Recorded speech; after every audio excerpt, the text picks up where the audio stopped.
message. Okay. Now, what is that in the present scenario? If you look at it, there are two things we talk about: symmetric and asymmetric algorithm, also called as secret key or public key algorithm. Symmetric key, we are telling faster, asymmetric key or slower. Practically what happened, fastest implementation of RSA may encrypt kilobits per second, whereas the DS may encrypt megabits per second. Just to compare the speeds, we have given this particular thing. So telling that symmetric. So bulk data and other things, we definitely need to go for symmetric. But because of the flexibility in having public key and all, we go for asymmetric key for the basically for the sharing the secret information. So what is the common practice in our networks? So again, Diffie-Hellman also will result in with the same speed as the public key. Okay. So because it is again comes under the public private key category, public key algorithm category only. It will not give the symmetric speed. It will give the asymmetric key. So that is the reason Diffie-Hellman is used only for sharing the secret key. We use only for sharing the secret key. For bulk encryption, we will not do it. Only for setting up the key, we depend on this.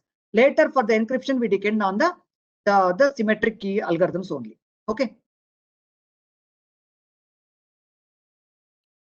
See, larger prime numbers, the brute force also is not it's very tough actually. As I told you, as you increase the size of the prime number, whether you talk about RSA and other things, the prime number is basically in this particular case is that whenever you have the generator taking the exponentiation operations along with this particular prime number, you end up with a unique combination of a permutation from 1 to p minus 1. So large prime number with modulus operation, we will not be able to detect the exponential value because of the discrete logarithms problem. Okay, so definitely large prime number is important. And when you come to the RSA, this thing, see what is more important is breaking that n value into the unique large prime numbers. As you increase the size of p and q, n is equal to p star q when we say. So identifying those two factors p and q out of n is a challenging when p and q are large. So that's why we choose the large prime numbers in these cases. Okay. So practically what happens is that the very common practice is hybrid approach where symmetric and asymmetric are used together. Okay. Asymmetric encryption is used to set up a secret key, just like using RSA or Diffie-Hellman, and which is then used for symmetric encryption like DS, IDEA and other things. So we are taking the advantage of symmetric speed, that is in terms of speed, and flexibility of public key in case of asymmetric. Okay. Now, till now we discussed in detail about public key cryptographic algorithms and secret key cryptographic algorithms and the types of algorithms and what kind of services they provide. As I told you, both the types of cryptographic algorithms, they provide confidentiality service by encrypting it. Okay. And along with the confidentiality, a public key cryptographic algorithm will also be able to help you out in identifying and authenticating the origin or the owner, because there is some component of private key which is available only with a specific entity. Okay, so by using that we'll be able to do, and in the further slides we'll be able to understand more details about digital signature also. But before going to that, let us try to understand what is integrity service and how the third type of cryptographic algorithms are able to provide this integrity service. Okay. Okay. So encryption protects only against passive attacks. What does it mean? Encryption protects only against passive attack is that, see, someone is silently listening to the communication, right? Okay, they are not disturbing. They are just silently listening, intercepting with a Wireshark like that, and then listening to the communication. If you encrypt the communication, though they tap the communication, they will not get anything out of it because we scrambled it with the cryptographic algorithm, right? So it will provide. But if someone, though I don't get anything out of it, I will try to disrupt the scrambled information over the wire. That means I'm actively trying to modify that. This is a kind of active attack where people try to modify the actual communication. Such things cannot be detected by encryption. Encryption just scrambles it so that it will try to convert into unintelligent form so that unauthorized people will not get anything when they try to tap the communication. But if someone tries to disturb the communication, though I don't get any benefit out of it, I will try to disturb the communication, which is nothing but an active attack. So such attacks cannot be addressed with the encryption.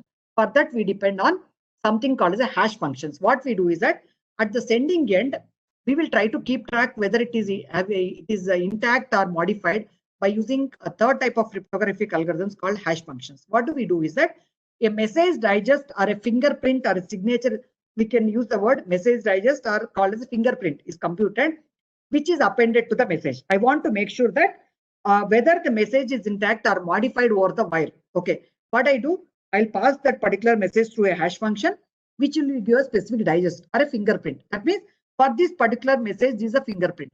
Okay, over the wire, if some changes happen to that particular message, at the receiving end, when you pass through a message through the same hash function, if it results in with the same message digest, then we can assume that it is not modified. Whereas if it results in a different message digest, then we can definitely understand that it is modified, it is not intact. Okay, so that is how we'll be able to detect whether it is the integrity is safeguarded or not. Okay, for that we depend on this the functions called hash functions. So what these functions do is they'll map any size data to a fixed size. Now, see, message in the sense it can be a simple one-liner, or it can be the file or a large web size. It can be anything. Okay, so variable size data, when you pass it, it will try to give it to a fixed length value. Okay, so and for no two input messages with even with a slight change of one character, you may end up with the same value. Okay, that will always result in a different value. Okay, so h of x is a x and n are the integers where say it's a simple modulus one. This is one of the hash function, but cryptographic hash functions are very, very powerful. Just to understand the hashing part, we are using this particular thing. Okay, so what happens is, just look at it. H of x is equal to x modulus n. N, you select some large prime number. Okay, okay. So what happens? X is the input message. Suppose if I give, let us say n is 10. Okay, my input x value is 322, 332, or 22, like that, variable length. But always the remainder will be a fixed value lying from 0 to 9. That is or 0 to n minus 1. Okay. So, but in reality, what is expected is a hash function should be powerful that no two given x values can result in the same output value. That's the requirement. But if I take a simple hash function with a mod 10 and all, I always end up 22, 2, 32, all will lead when I pass to modulus 10, all will give the same 2 as a reminder. But my cryptographic hash functions are very, very powerful, where no two messages will lead to the same value. That is, there are no collisions. Okay, again, see, with the evolution, when people find the hash functions vulnerable, the new developments happen, new algorithms will be designed, all these things will happen. Okay, so h is a function that map any size data to a fixed size.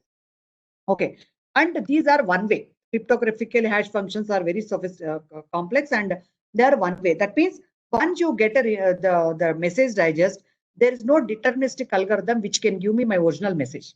Okay, I have a message digest or a fingerprint. From that, there is no way you can go back and get the original message. Okay, and for two different input messages, even if there is a slight change in one character or more than that, you always end up with a different the value. That's how you'll be able to identify the modifications over the wire. Okay, this I've just taken from the Wikipedia where they talks about this particular thing. See, just see in the pink color box is nothing but a fixed size message digest. Irrespective of whatever is the input size, for a particular cryptographic hash function, it will always give the same message size. Okay, see, SHA-1 will give something, MD5 will give 128 or something like that. SHA-256 always gives the message digest which is of 256 bit, like that. Okay, so in this case, I am passing through one cryptographic hash function, an input message. Always it results in with the same sized message digest or a fingerprint. Okay, if you notice that the input is varying. In first case, only one in small word. Second case, second and third boxes, if you see that there is only one change of one character, OVER and OVUR. But if you see that output digest made, there is a drastic change in the output.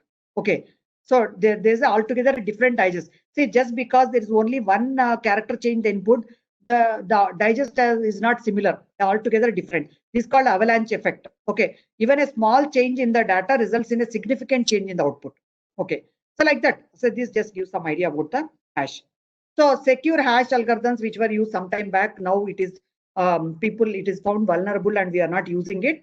It will generate 160-bit input message digest. Okay, so it will take the input message as 512-bit blocks, and to make it as a multiples of that, it will do the padding and other things like that, so that it will after performing the hashing operation, it will try to result in with a 160-bit message digest.